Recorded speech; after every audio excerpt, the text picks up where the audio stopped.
Dear colleagues, ladies and gentlemen, I'm very glad to be among you, and for this I thank the Iran Heritage Foundation and Dr. Curtis for their invitation. My talk is about ancient metallurgy and ancient mining at Tappeh Sialk. It is actually the outcome of our preliminary researches in Sialk and also around Sialk.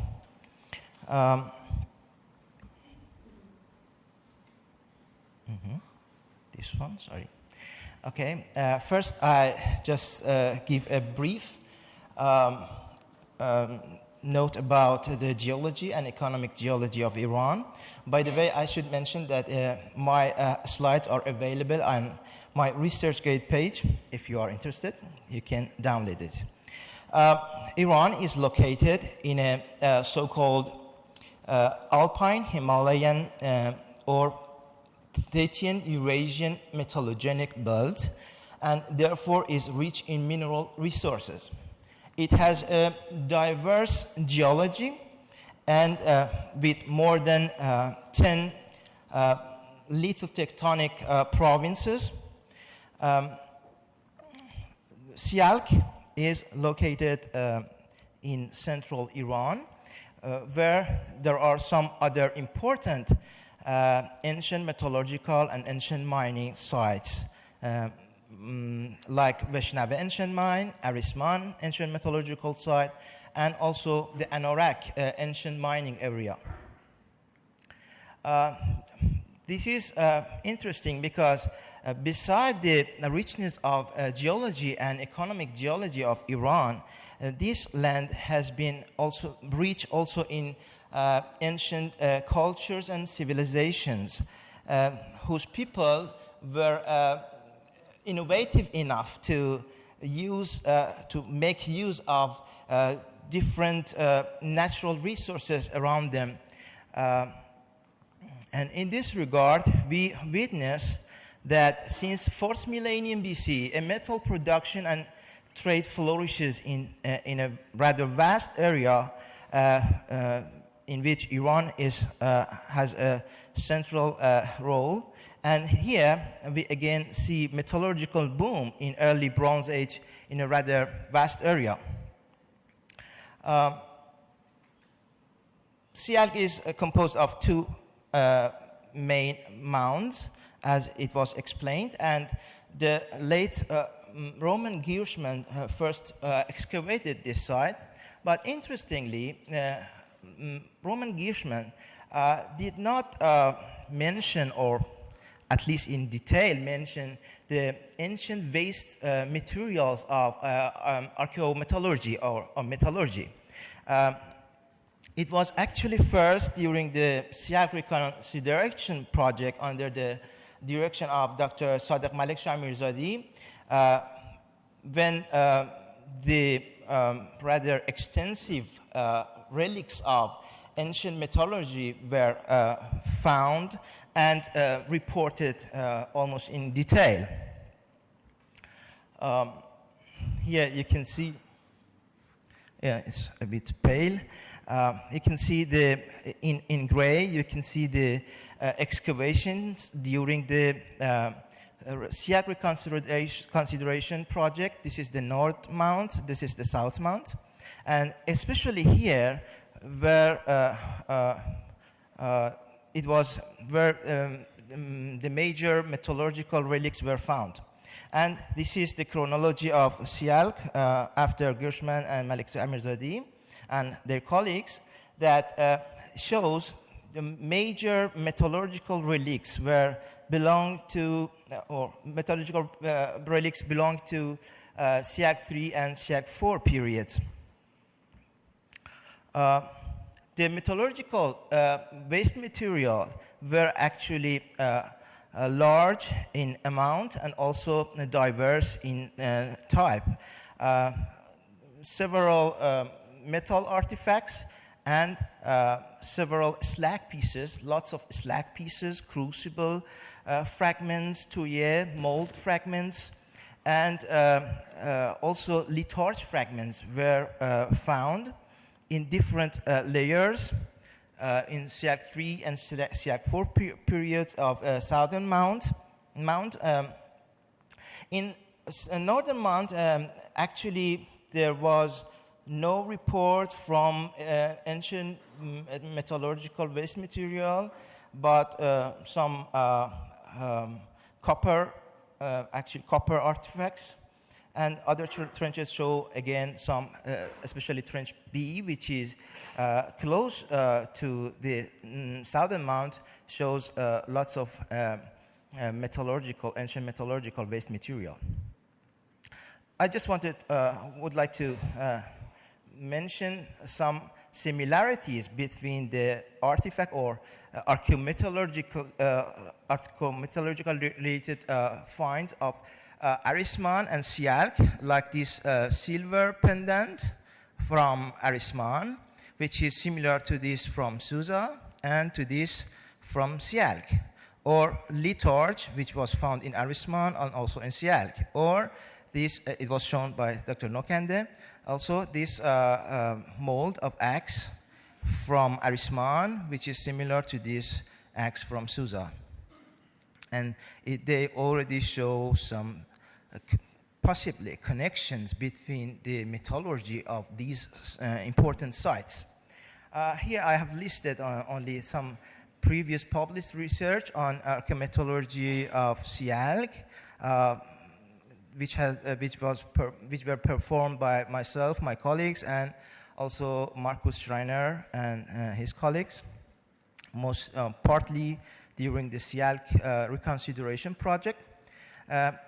First, I will give a brief report on the archaeometallurgical waste material, and then I will go to provenance. I mean, we searched for possible ore resources that could supply such ore for Sialk.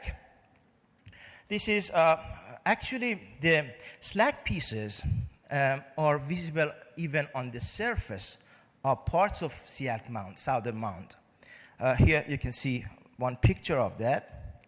And excavations during the Sialk reconsideration project also showed different types of slag, like these green slags with high contents of copper, up to 30% of copper oxide actually, and these brown, so-called brown slag, mold or pieces of mold.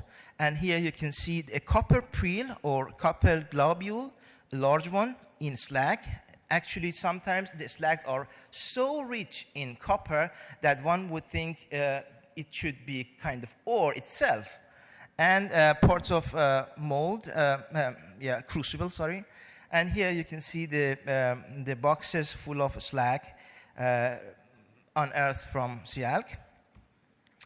The research performed by Markus Schreiner and colleagues on some slag pieces showed that, as I said, high content, actually variable contents of copper oxide from 6% to 30%, rather high contents of calcium oxide, and notably high contents of arsenic, antimony, strontium, and barium, which is very interesting regarding the archaeometallurgical studies. I will come to this later on. And they suggested that the ore could have been originated from a carbonate-hosted deposit. There were some metal finds from Sialk. Over some of them we worked, like these copper beads in the mouth of an infant from Sialk 1. This dagger with bronze luster, which is actually not a real bronze, and this arrowhead from younger period, Sialk 6 actually.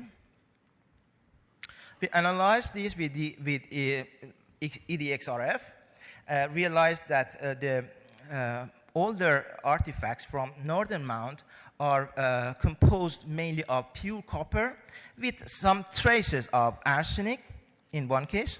And, but the dagger is not a bronze, a true bronze, but it is arsenical copper with about 3% arsenic and some contents of lead and nickel, which is also interesting.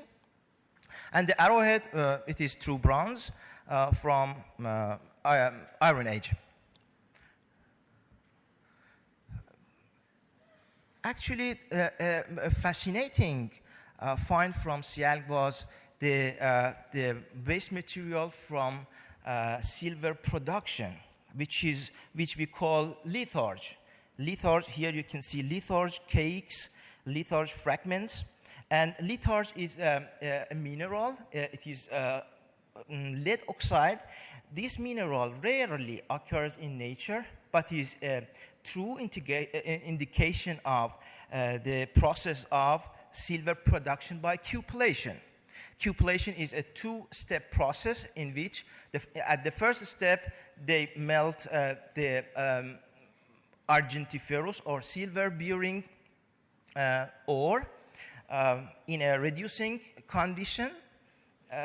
In this step, the lead would be reduced and absorbs all the silver present in the ore. And in the second step, they hit the lead from the last step and in an oxidizing condition. But because of the difference between the melting points of litharge and silver, they can separate these two from each other. The melting point of silver is 960 degrees centigrade. The melting point of litharge is lower than 900 centigrade. And they could control the heat so that they could separate the silver. They made actually a kind of hearth from maybe ash bone, and they put the silver-bearing lead on this hearth. They heat this, and only about 900 degrees. And at this temperature, the litharge melts down and goes into the ash bone, into the hearth, which is absorbing such material. But the silver, which has higher melting point, remains on top of these hearths, and it is removable later on. And this hearth would become later on visible as such material that you are seeing here. And this is actually the very clear indication of this process, which is called cupellation. Interestingly, in Sialk, 2 silver bottoms were found and reported by Roman Gierschmann from Sialk 3. And here we have found this waste material. And both of these show that production of silver was going on in this site. And the carbon dating shows that this type is the oldest known litharge in the ancient world. Actually, only 2 other sites out of Iran have been mentioned to have such litharge, which are Habuba Kabira from Syria and Fatme Kalechik from Turkey, and also Erosman, of course. But the oldest one, according to our data, is from Sialk. And we analyzed these artifacts, these actually litharge. We have seen that beside lead-bearing minerals, it contains a kind of copper-bearing mineral, which is very, very interesting in our opinion, because it may show that the ore, the original ore, contained also some copper. It was a mixture of copper, lead, and silver. Okay, we decided to search for the possible ore minerals which supplied the ancient metallurgist of Sialk. Sialk, as I said, it's located in central Iran, just beside the Oromiye Dokhtar metallurgic belt, which is very rich in copper and other resources. Actually, today, the two largest copper minerals of Iran are located in this belt. One is Sarcheshmeh in Kerman region, and one is Sungun in Azerbaijan region of Iran.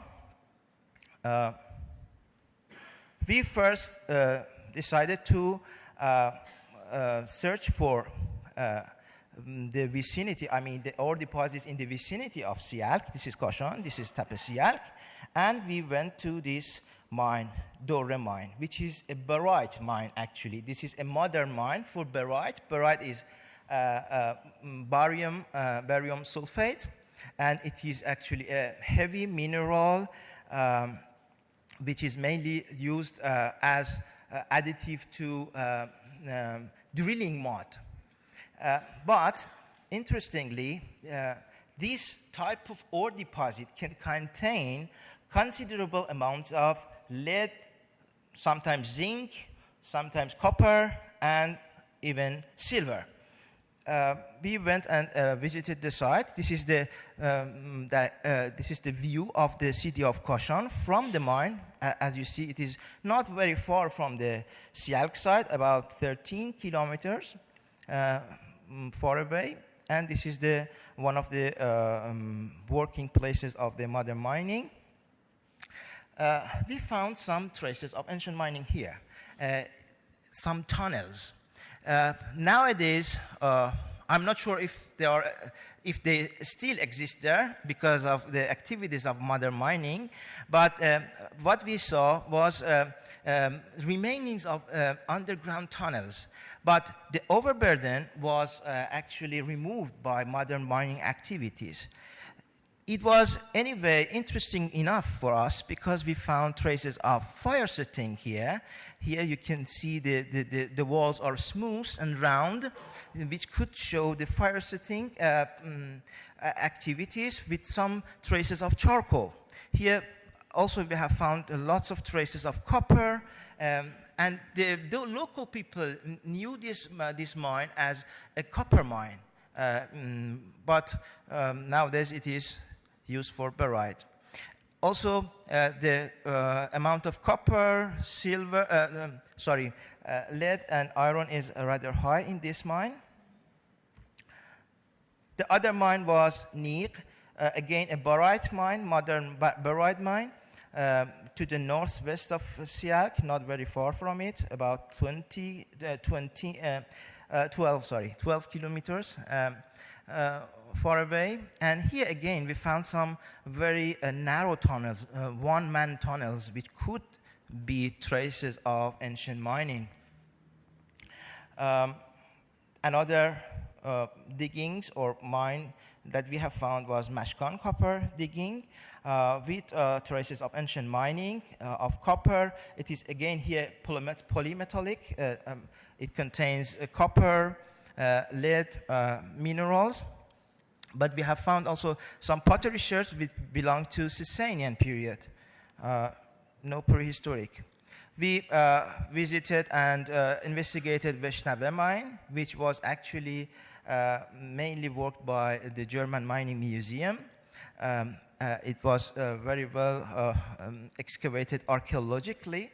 They found that this mine was active during the 2nd millennium BC, but also some traces of the first half of the 3rd millennium BC were found. Here, several hammer stones were found, fire setting traces, anvil stone, and such things, but it is a pure copper ore. The ore does not contain other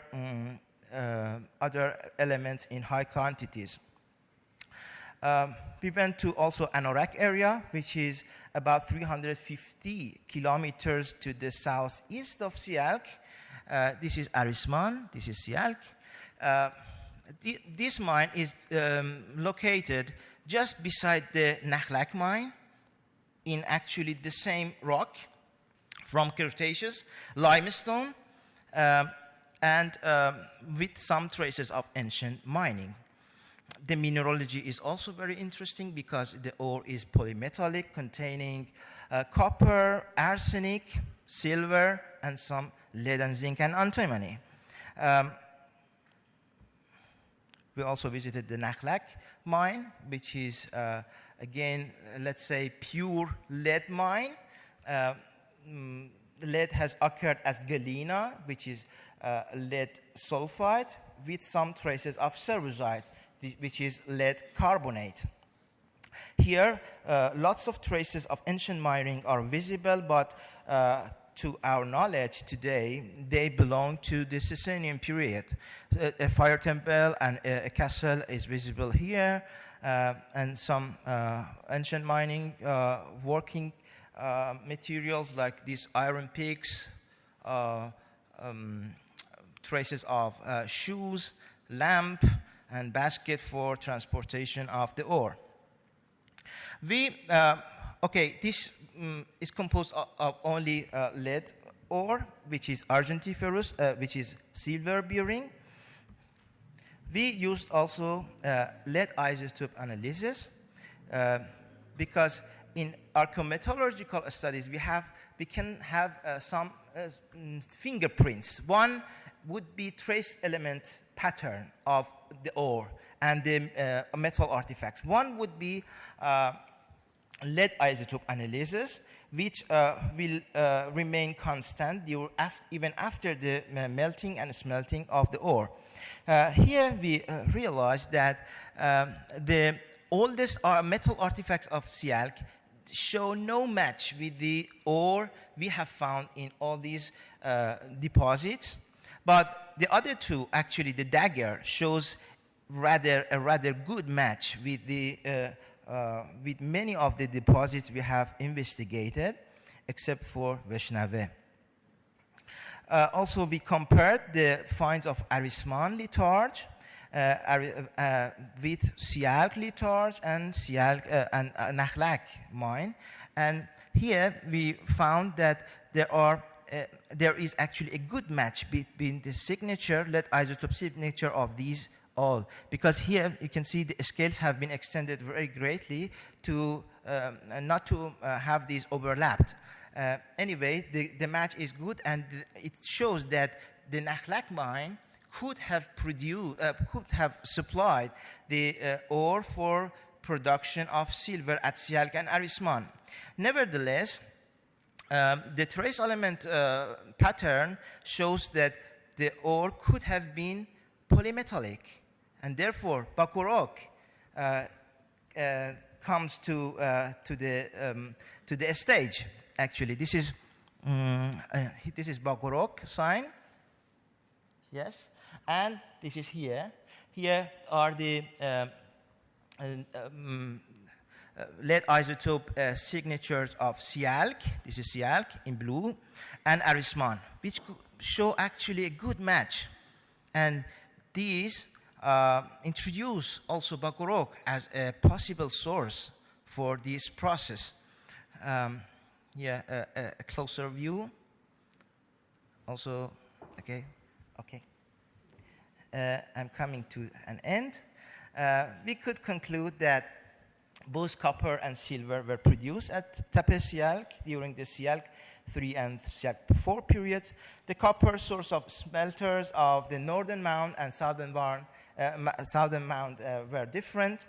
The Nakhlak ancient lead silver mine could have supplied part of the material ore for production of silver at Sialk. Nevertheless, Bacharach is also very interesting and could have supplied the other part of the ore. According to geochemical and lead isotopic differences of Sialk finds and the ore of Dora, Niq, Veshnave, and Mashkan, it is not very likely that they have supplied Sialk, although it would need more investigations because they are very close to Sialk. Anyway, we need more studies. And there is still much work to be done concerning the ancient mining and metallurgical studies at Sialk. And as final remarks, I would like to mention that during the 4th millennium BC, several sites in Western Asia have been reported to show silver artifacts, the first silver artifacts. But the sites that have shown